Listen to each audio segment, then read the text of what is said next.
Hoje, o que a gente sente, o que a gente tem levantado muito em todas as instituições públicas e privadas é o fortalecimento das competências socioemocionais, socioculturais, sociointeracionais, a depender do autor que cada um de nós siga.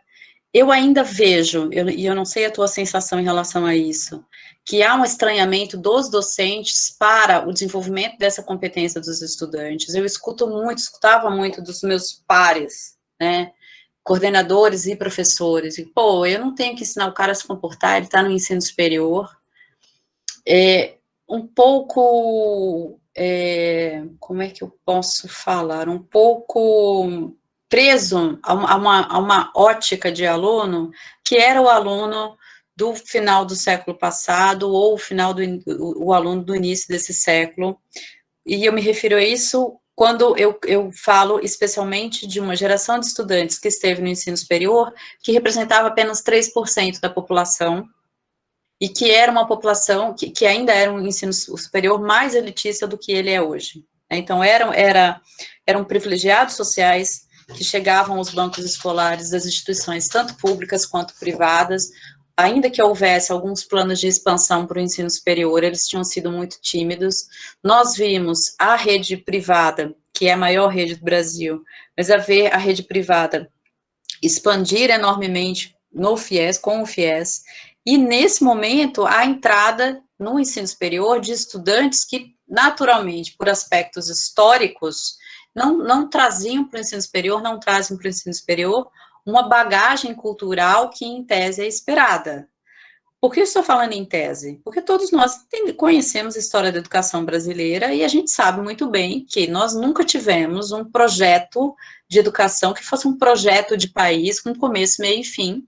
A gente tem pequenos projetos que começam e são abandonados, e a gente não conseguiu, como nação, ainda se consolidar como uma nação educadora.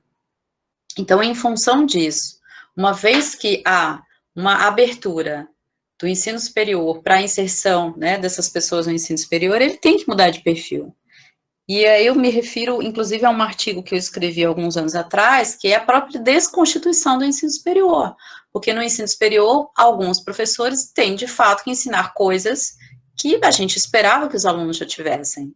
Mas de que aluno a gente está falando?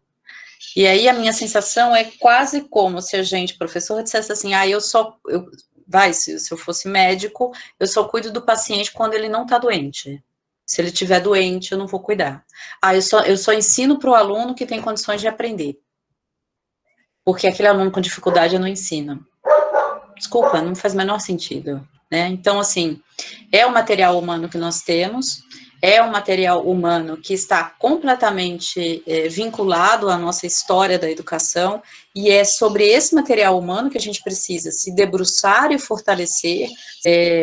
O que a gente tem que ter em mente, quando a gente realiza qualquer tipo de didática em sala de aula, seja ela uma metodologia ativa que seja incorporada com um nome já conhecida, já sistematizada, seja uma metodologia ativa que foi pensada pelo professor para aquele perfil de estudantes, seja uma avaliação somativa ou formativa, eu tenho que pensar em que medida eu estou fortalecendo a aprendizagem dos meus estudantes, fortalecendo os caminhos para que eles consigam se estruturar como bons profissionais e consigam realizar intervenções na vida deles, na sociedade, na comunidade. Quando ele traz as metodologias ativas, talvez até sem aviso prévio aos estudantes, ele pode gerar esse ruído na comunicação de aprendizagem, e isso é difícil, é um problema. Eu, sinceramente, acho que você pode olhar muito mais para a maneira como você planeja a aula para decidir se é método ou técnica. Dentro, por exemplo, de um PBL, você pode ter várias técnicas diferentes para aplicar esse PBL. E aí eu vou me abster a falar de uma maneira bem pontual. Entenda a técnica como os passos para o desenvolvimento de uma dada metodologia.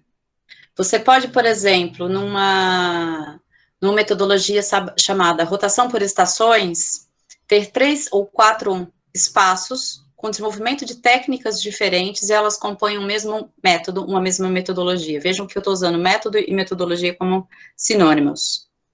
Você pode promover técnicas dentro de uma metodologia que usem tecnologia ou não.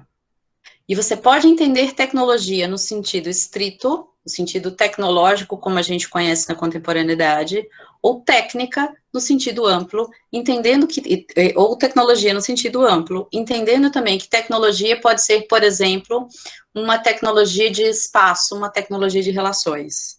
E aí, volto a te dizer, vai depender do autor.